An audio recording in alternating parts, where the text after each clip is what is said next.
Welcome to the She Handled It podcast. I am your host, Arwen Becker, and I am so happy that you've joined us on the show today. You know, I was thinking about this time right before seventh grade. So seventh grade for me was the start of junior high, right? And both my sister and I, Mindy, she and I have summer birthdays. And so that summer, as I was leaving sixth grade, going into seventh grade, our parents got for us a visit to a local salon.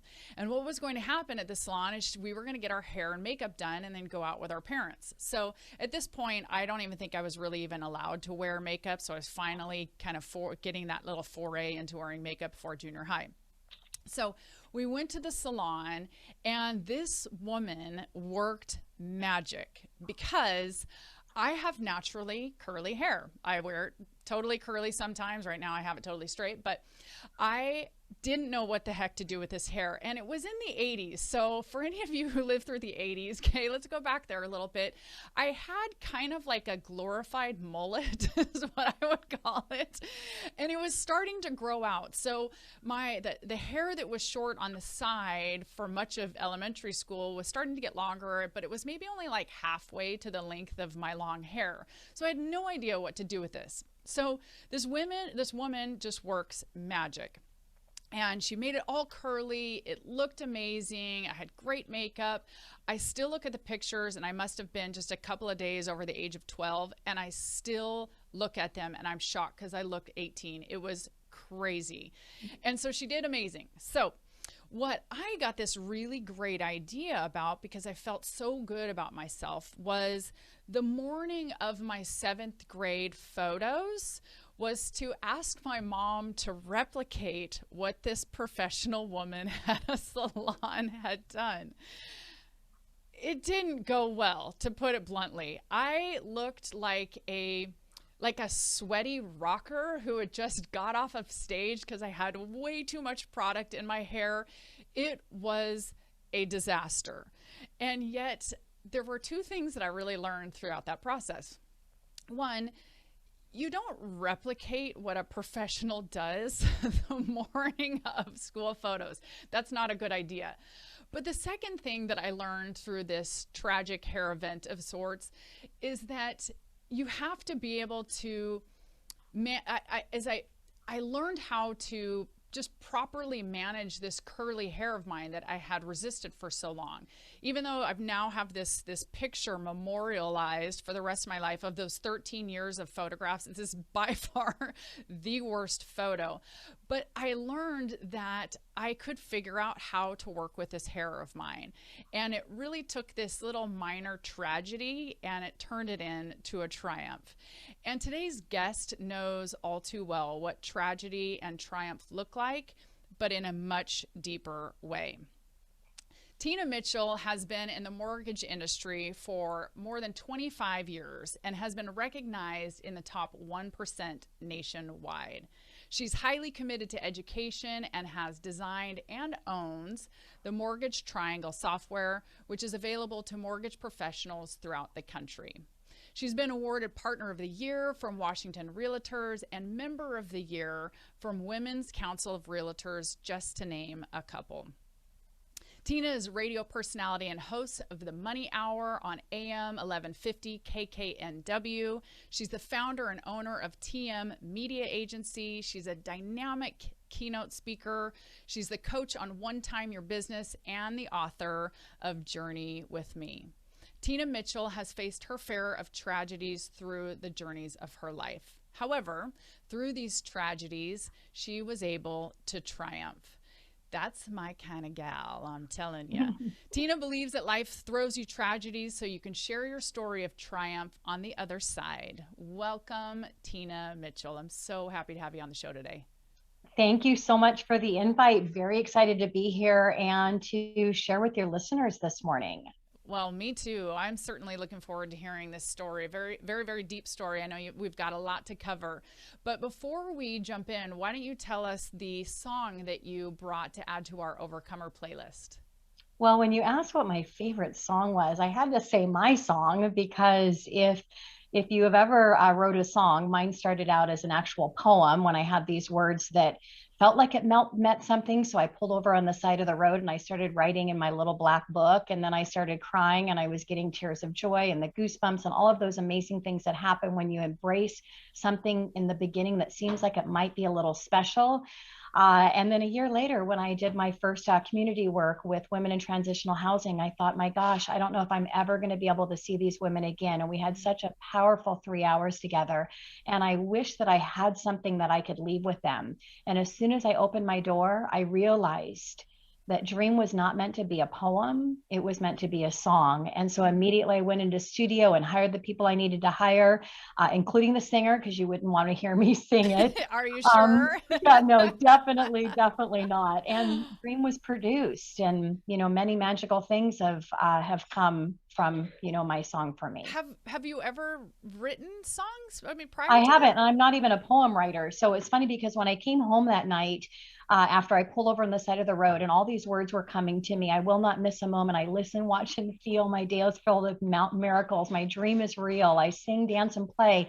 All of these words were just pouring, and I'm getting goosebumps right now just going back through it. All of these words were just coming out, and I was writing them down as quickly as I could. And again, tears of joy and the goosebumps and all of those things that you feel in your body when your body is telling you something is really special here. And I went home and I called my best friend Stephanie and I said, I think I just wrote a poem and I want to read it to you. So I read it to her. I was crying, she was crying, and we talked years later, and we couldn't figure out, was she crying because it was such a beautiful poem, or was she crying because I was crying? Who knows? But and yeah, and then it just sat there for a year. So no, I don't write poems and I don't write songs, but I do now. Have you done any other songs after that? I have not. This was one of those, those special moments, and it was meant to take me on the journey of contribution to my community, and so it was meant for one reason. It was meant for those women, and then it was meant for my journey in coming from a place of contribution, and many things that happened after that. I wrote that song. And so, how have you utilized the song since you recorded it? Well, I play it for, everything when I have live events, and, it's in my email signature. And so it's a part of everything. My personal motto is live your dream now. And that came from, from my song, and my personal motto leads me to everything in my life and decisions that I make, and embracing every second of my day. So I use it in everything, and I share it with people everywhere I can, that it's, appropriate place to share it. Wow. That's courageous. I have to hand it to you to not be a songwriter, not be a poet, to not have any of that background, and then to have the courage to go out and find people and create a song and put it out there and utilize it. That's a really big deal. Yeah, thanks. That's awesome. That's the scary part of like writing a book, when you put your words out there for other people to read and interpret and critique, and all of those pieces that come along with it. Well, and the book was the same journey, and it came from, I wanted to really just share my story after that first experience that I had with those women at the House of Hope. I wanted to put my story in writing, and I literally wrote my book in 3 weekends. I didn't sleep for 3 weekends straight. It took 10 months to publish, because I was going back and reading it. Of course. But yeah, it's those spur of the moment when you feel that, again, your body is like a navigation system. It's your intuition, and it tells you exactly where you need to go. Once you have that realization and you follow those moments, and again, it's the goosebumps, it's that warm and fuzzy feeling that you get, and when you embrace that, the tears come. And so your body tells you when something's special. You just need to take a break in that moment and embrace it in that moment, because if you don't, it passes and nothing comes out of it. Very good. Very true. It's totally good.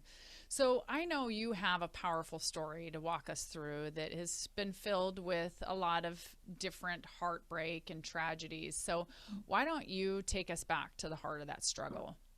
Yeah, so I've had my fair share of tragedies growing up, from playing my violin at Pike Place Market with my little sister, to help our parents keep a roof over our head, my dad's addictions and his attempted suicide when I was 12 years old, my own struggles with addictions and drugs, and I spent time in a mental health facility for teens with behavioral health issues. My first husband, my high school sweetheart, Mike, was in prison for 5 years for armed robbery, the death of our daughter, Amber. But through these tragedies, I was able to triumph. And you said this in the beginning that, I believe life throws us tragedies so we can share a story of triumph on the other side. But you must fight through those tragedies to make it to the other side. And life is like a road trip. When you travel, you use a map to get from one destination to another. But even with a map, you can take a wrong turn. But along the way, there are signs with life lessons, and the road you choose will determine your life direction and your life experiences. So I believe that each of us are here on a journey, and that journey is a journey of discovery, a discovery of who we are and what we will contribute to this world. Mm-hmm. And you said you and your sister were how old when you were playing at Pike Place? Well, geez, probably before I could remember. My memories really start when I was around 5 years old. So we played our violin there for years, and yeah, and I'll share a little Wow. bit later how that was a real defining moment for me. Wow, that's remarkable. I first of all don't know how to play an instrument, so for you to be doing that at 5, and out on the street to be able to raise money, for your family is really remarkable, and I'm looking forward to hearing that. I know that as you and I were talking, in advance, that really a lot of your story you kind of like to share throughout the lessons in which you learned through that. So why don't you go ahead and take us through? I mean, what were those 3 things that throughout all of these tragedies and overcoming them, you really have been able to take away from it? Yeah, I would say my 3 takeaways are: first, embrace your tragedies. Second is fight for your life. And when you embrace your tragedies, it'll give you that fighting spirit, that warrior spirit to fight for your life. And last is to live the life that you're meant to live. And again, that's where my personal motto takes me, is live your dream now. It's not about reaching for an extraordinary life. It's about embracing every second of your day. And through that process, you will live an extraordinary life, because your ordinary moments will become extraordinary moments. And then these moments will become your defining moments.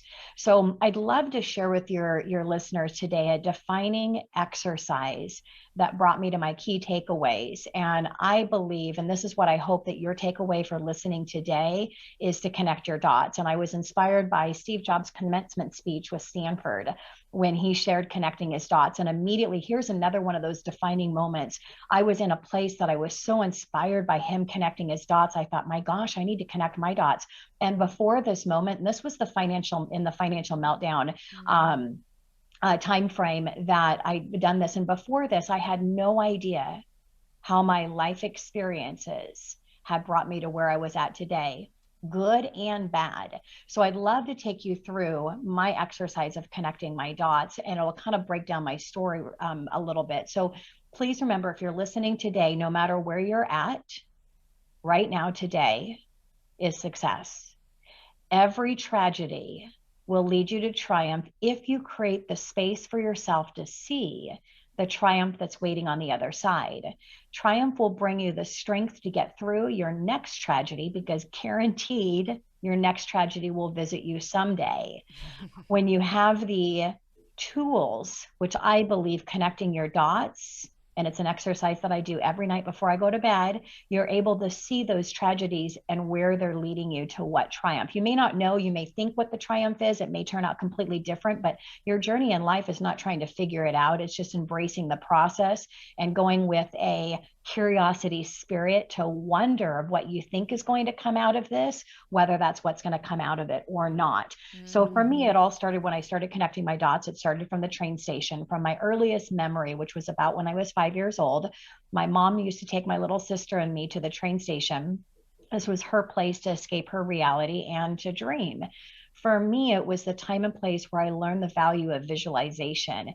And this time and place is what I credit all of the success that I've had in my life, personally and professionally, learning the power of visualization. From age 7 years old, from 2 years that I can remember, in my visualization when I was at the train station, I'd visualize being a top Girl Scout cookie selling, being the top Girl Scout cookie seller in Federal Way every year, which I was, winning many awards as a young violin violinist and all the success that I had for that, and the success that I've had now today, all comes from the ability to visualize. Now, my next, which was from the train station. Can I interject really quick? Yeah, I'm curious about absolutely. the train station. So you said that that was where your mom went also Yeah, to dream. So yeah. what was it there that was the positive component? And thank you for asking that question, because I know we're limited on time, so I leave some things out. But my mom was there, and she was just there because she loves trains so much. And Mm, so she would talk about where the train was going to come pick us up and take us to these amazing places, which we mm, knew we were going to never go because we never did. It was the same story, but it was a different story because we were going somewhere different. So we were literally there at midnight, just waiting for a train that wasn't coming. And she would talk about the inside of the train and how, beautiful it was, and all of these different components in the train. I was listening to her story and where we were going, but at the same time, I was visualizing what I wanted for myself mm. in these moments. And for me, I wanted to be successful. And so I was visualizing being on the train and where that was going to take me as an adult. And as I got older and I started selling Girl Scout cookies when we were there, I would visualize being the top Girl Scout cookie seller. And, Yeah, so I was in her story, but I was visualizing my got own it. story, which was completely different Was than what that hers was. what? Yeah, was what was it that was going on in her life that would never allow her My dad, to? my Okay, dad's addictions, and got it. having no money, and all of the trauma that was happening for her. Now, it wasn't trauma for me because I didn't know that my dad had a problem, because my mom kept it to herself. So she Mm, would take us out of the house when he'd come home drunk, and we'd go spend the night at the train station. She'd have us grab our favorite stuffed animal and our blanket. We would take a trip. And my dad, unlike a lot of alcoholics, he wasn't mean. He was fun, and I was his favorite daughter, and my sister was a little intimidated by him because he was kind of crazy, but I'm sure. crazy too. So it was me and my dad. And so yeah, I had no idea until, and I'll share later, when my dad tried taking his life, that was the time that I realized, and my mom had shared that Got it. my So dad has some big it was an problems. escape mechanism for your mom to be able to go It was. imagine a life Yeah. different than what she was living, and Yes. to be able to get you both out of the house. But for you, To make because a you safe did place right, for safe for place, us. but for you, because you didn't know that you were fleeing something that wasn't good for you were seeing it from the possibility of what could be. That we weren't escaping something. It's like, this could be my future. I really want Yes. to actually see the other side of that train and where it's going in the Exactly. destination. Got it. Got it. Exactly. Okay. You got it. Perfect. Thank you. Go Yeah, ahead. of course. And then my next connecting my dots was my experience at Pike Place Market, playing my violin as a street performer with my little sister to help our parents keep a roof over our head. This experience me for was for me was traumatic. I was embarrassed. I was ashamed. She'd dress us up in bicentennial outfits, and I would take my bonnet and pull it over my face in hopes if my classmates made it to the market, they wouldn't recognize me. However, this experience and my connecting the dots is what drove me from a very young age to want to make money when I grew up, in fear of not having any, like my mom and dad. Mm-hmm. Mm. Yep, I've lived through that too, so I know that all too well. I just thought I would marry mine at 15, so I figured I'd just make a man my financial plan. That didn't work out very well. Found myself Yeah. divorced at 24, but hey, we live Yeah. and learn. But kind of the same thing. I know what Yeah. it's like to grow up in lack and lose our home and have my mom hand making clothes, and my other friends didn't have handmade clothes, and Yeah.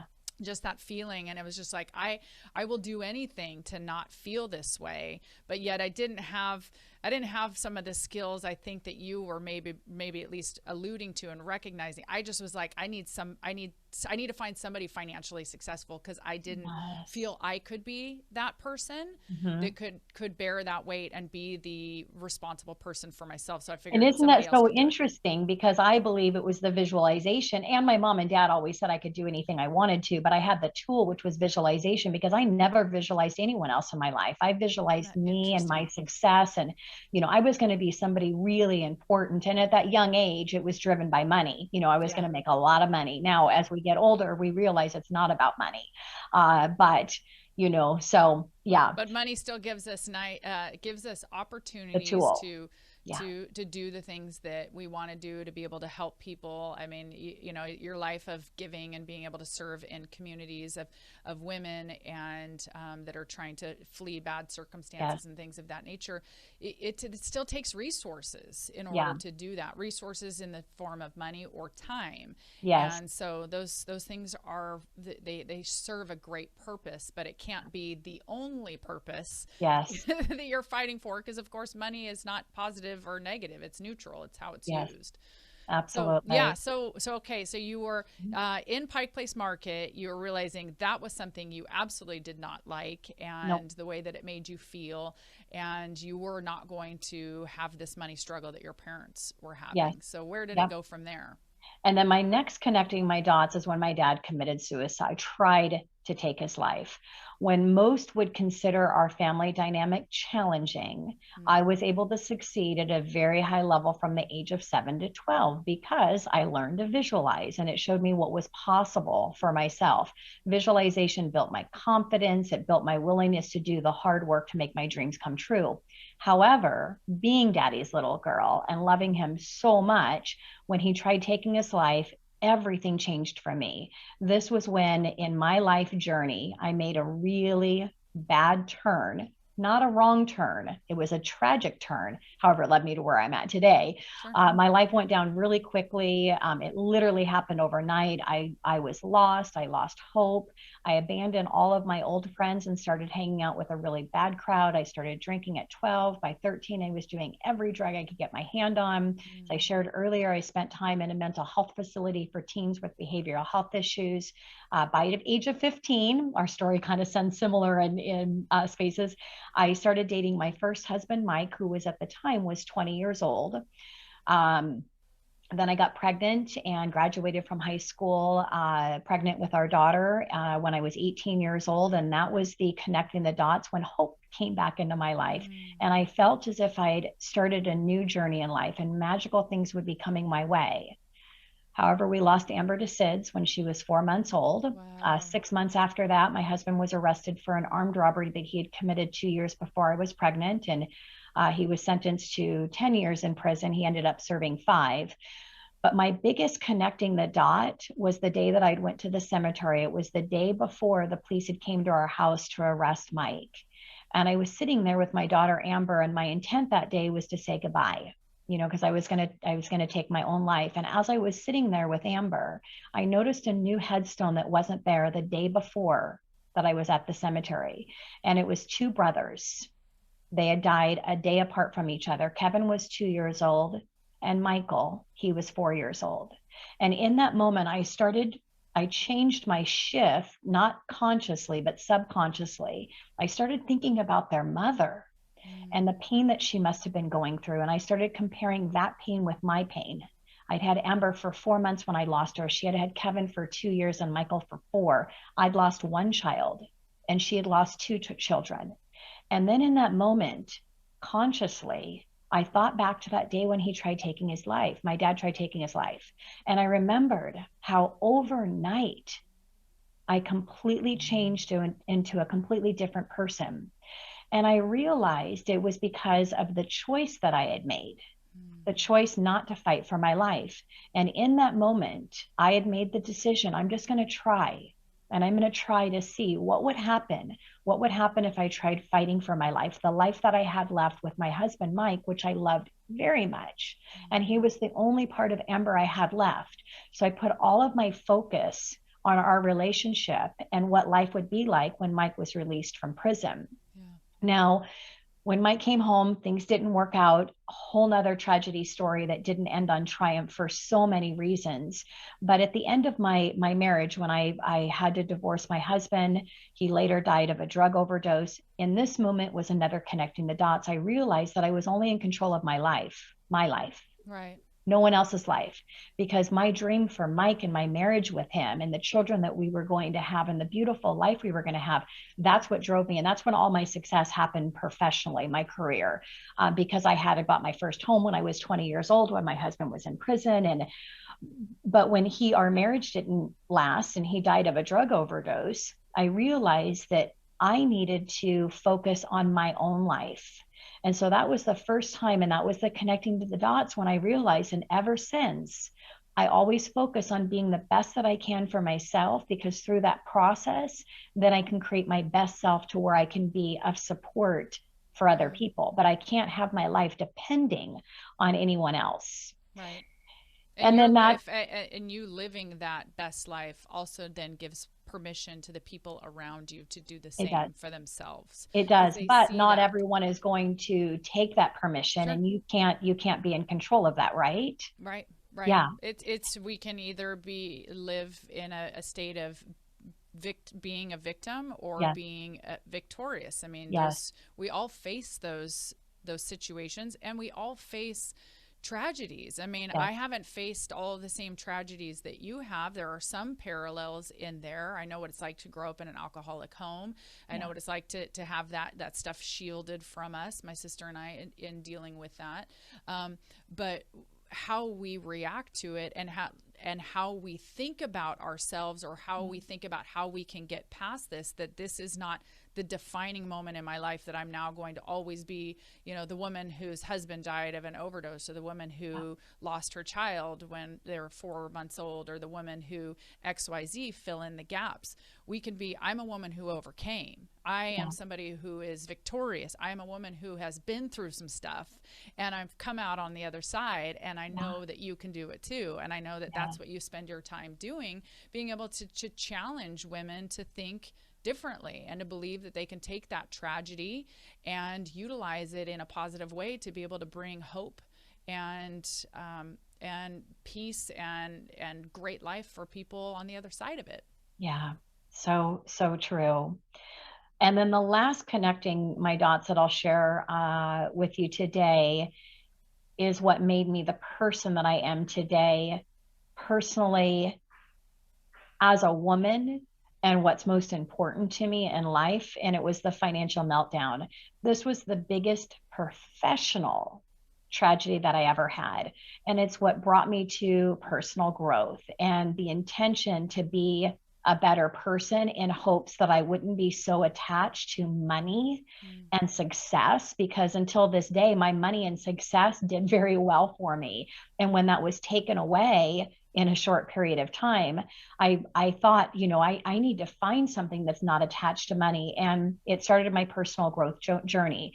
And because of the time that I spent working on myself, many years later, I would start sharing it with other women and organizations. As I shared with you in the beginning, I wrote my book, Journey with Me. I created my Live Your Dream Now retreat, which is all on personal growth, the exercises I created for myself, why I created it, what space I was in, and then the outcome on the other side, and how to level up the exercise to really be able to implement. Connecting your dots is one of those exercises I share in my retreat. I became a keynote speaker, sharing my story of tragedy to triumph, whereas before this, nobody knew my life story because I was embarrassed. And I thought, if any of my business partners knew that I did drugs, I was married to a husband that did an armed robbery, all of this stuff that happened, they would no longer want to support my business. And surely, how could I build new relationships if they Right. knew my story? And so everything turned around, that now I'm literally an open book, and I lead with who I am instead Yeah. of covering it and trying to be somebody that I'm not. And what Um, a freeing place to be. I oh mean, my gosh, shame so absolutely tells freeing, you there's something wrong with you. If you share so that, freeing. people are not going to like you, Yeah, and that grace that comes in and says, "No, people are going to love you in spite of those things. They'll love you yeah, because you came through it and you went through yeah, that." And it's like, and that's where you draw people in. Some people are, they're dealing with their own baggage, and so yeah, that shines light into places that they're not willing to go. And so yeah, when you do start sharing your personal story, as you discovered, I discovered as well, there are people who that's too much for them, yeah, and it is hard. You do have friendships that fall away because it's shining lights into areas that they're not willing to go personally yet themselves. But yes, it's not a reflection back on whether or not there's something wrong with us, because we have gone through a hard experience, and we've come out the other side, and we're going, you know what, I'm okay that I was foreclosed on after the Great Recession. Yeah. Does it make me proud looking back on it? No, but there's a lot of things we did right leading up to it. But there was also a time period we just had to say, you know what, our business, our employees, our family is more important than me retaining a home. Yes. And yet the things that came on the other side of that were tremendous. But I had to also realize that is not a reflection on who I am as an individual. That's something that happened. And Yeah. then we moved past it. Yes. But it was Oops, I meant think I to just happen. lost you. Hang on for a second. Oh, I've got an audio issue. Hang on. It's live TV. Let's see. Just get some things changed here real quick.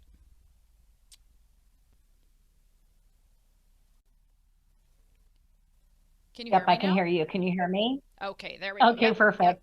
So, don't know what happened, but they decided to stop working. It's all good to have it's great when you have a backup plan. Yes, Uh, yes, very good. but yeah, when you were talking about, foreclosing on your home, I believe that that was meant to happen because of everything that came out on the other side for you and what you learned through that process and being able to share that and, connect. Because I believe that when we were our authentic self, then it allows us to be that be that strong person for people that are meant to hear our message. And just like you said, others that are not, that's okay, because our story, our journey in life is not meant to be for everybody. It's Right, meant to be for the people that we're supposed to connect with right. at that time, Yep, right? absolutely. No Yeah. question about it. So So what did I you, would in yeah, go ahead, huh please. no, you go ahead. No, I was going to say, were you able to get kind of through that third point? Do you feel like there was any Yeah. other little pieces of that that you wanted to expand on? No, just a shout out to, if you're listening today, go back and write your key moments in life from your earliest memory and connect your dots. And I promise you, magical things will come from it for you, just as it did for me. Hmm. What do you think for a woman who's listening? What would you say would be the? I know you said go back and write those Mhm. memories, but what would you say practically when you're working with coaching clients or talking somebody through this? What are some of the one or two first things if somebody's never really been able to step into that space? What are the practical things that they should do to start? So I have three core practices when it comes to professional success, but it has to do with personal success as well. I talk about it in my coaching program. First is to rejoice in your small successes. Every small success, if you rejoice, it will lead you to your big successes. The second mind shift or core practice is taking the hard road. The hard road represents change. The hard road will not be the hard road for long once you create a habit in taking the hard road, which is being willing to change. And then the last is embracing your failures, because your failures will lead you to opportunities on the other side. And through those opportunities, all the success that you want will be yours. Absolutely. One of the other things that I love to ask women like you who work with a lot of women as well, I know that just through my experience, a lot of women really struggle at supporting one another and not getting into this comparison. What Mm. would you say would what does it feel like and look like to you when women really truly come together and they link arm in arms and they support one another instead of this competing? What does that look like to you? Yeah, competition is so bad for you personally, which then again means that you can't be your best self for others, and that's really what life is all about. When you come from a space of community, where you can come from a place of community that you're working with people that are not at the level that you're at yet, and you're there to help support them, to help them grow. That's a type of community. And then when you're in a community, in a place that are women at the same level as you, or that are higher than you, and through that you're each sharing all of the things that you're learning. And I always say that I don't believe that anyone comes up with their own brilliant idea. They are motivated and inspired by many before them. The brilliance is making it your own and then sharing it with others. And you can't do that without having a community of women that are at the same level or a higher level than you are. And you can't hang out and be in that community spirit with the women that are a higher level than you if you're coming from a place of competition. Now, you need to be from a place from competition 100%, but it's competition with yourself, right, not competition with anyone else. And how you do that is you make a commitment to be a little bit better than you are, a little bit better today than you are yesterday. Make a commitment that you're going to level up a little bit more today. Agreed. And in my, every day, and I've got a new one here because I ran out, but this is, well, you'll see the wrong date here, but I don't know if you can see this, but it's my, my every day I write the statements. I'm going to be an inspiration today. I'm going to be a little bit better today than I was yesterday. I'm going to make a difference in the world one day at a time, and I'm going to level up. And, I write that in my journal every single morning as I start my day. Beautiful. Love it. That's just such a great, beautiful wisdom. Love it. All right. So our last 3 rapid fire questions. You ready? Mm-hmm. Okay, here we go. So the best piece of financial wisdom that you've been given? Well, that was really my, embracing your failures that's probably, the biggest one that I could say.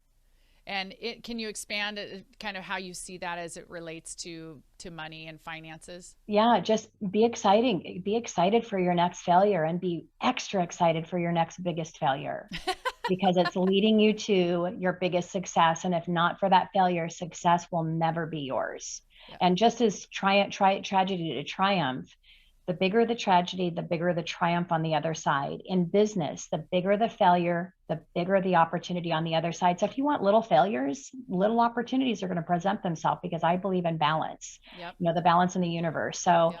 I'm excited for my next big failure, and I'm going to be ready to look for the opportunity that's going to lead me to that big success on the other side. Yeah. As I've been told, the pendulum swings just as far one direction as the other. Yeah. So if it's not swinging very far, you're not going to get the great things on the other side. You'll get little things on the other side. But man, it was really big, fail hard, fail fast, because there's so much goodness that's on the other side. So that's beautiful.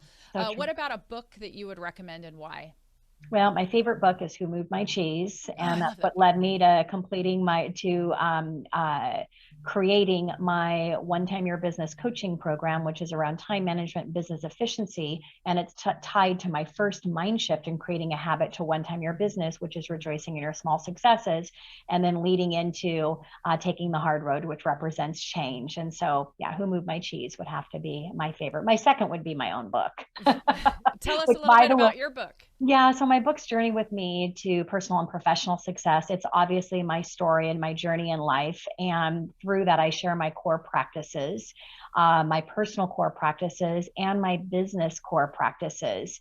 So it's everything that I'm about personally and professionally, and the tools that I believe that you can use to create great things for yourself in your life. And I'll share how to get a complimentary copy of my book a little bit later when we wrap up.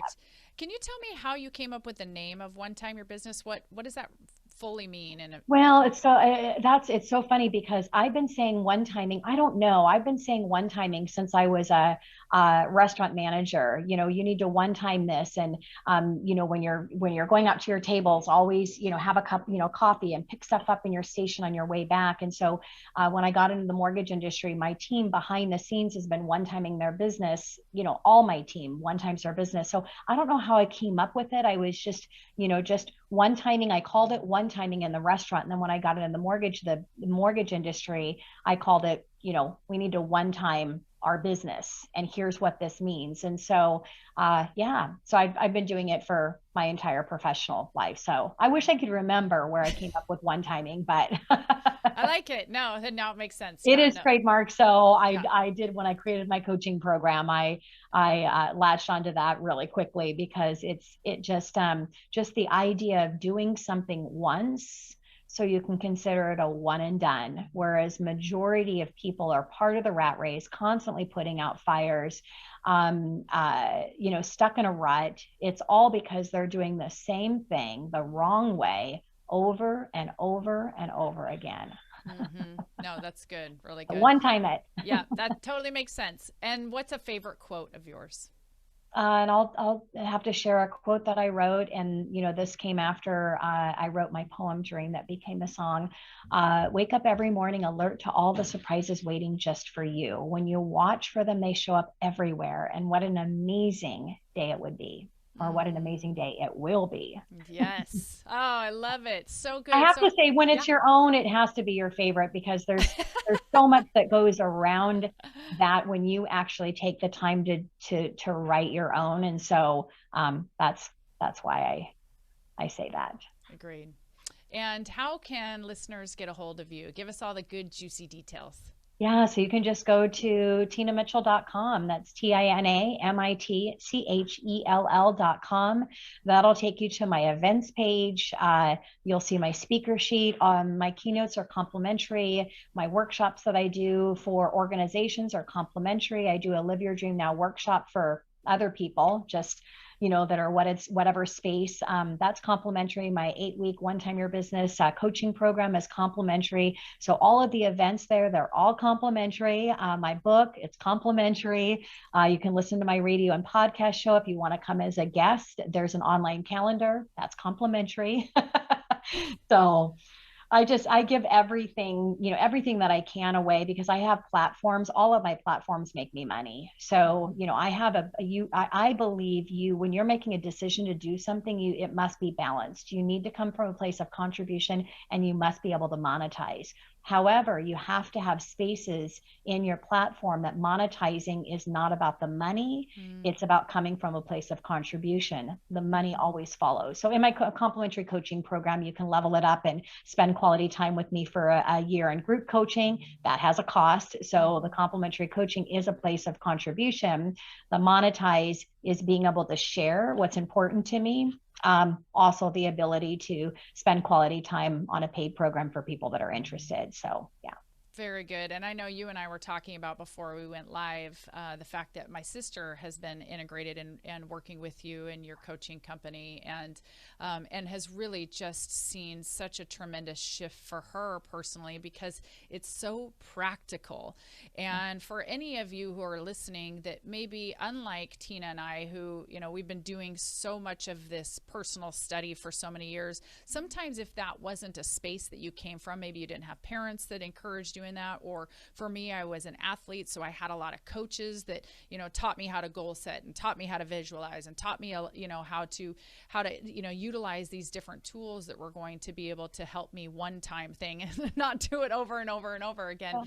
But I really recommend, if that is something that you haven't looked into, is taking Tina up on these offers and looking at some of the things that she has that are at no cost. But I'm telling you, I have committed to coaches in the past when I really didn't have the funds to do it, but I knew that commitment that I made financially was going to be the catalyst that was going to change my life. And every experience has ended up that way, because a lot of times we kind of devalue those things that don't cost us anything. Yeah. And so, if that's something that you've been looking, kind of trying to figure out how to get off this plateau that you're on, or just feeling more efficient, I would absolutely recommend go into the show notes, take her up on these offers, look at some of the resources that she has, reach out to her and learn some new thoughts, because that's how we take these moments in life and we get to the next phase, the better phase, the better version of ourselves. So please do that.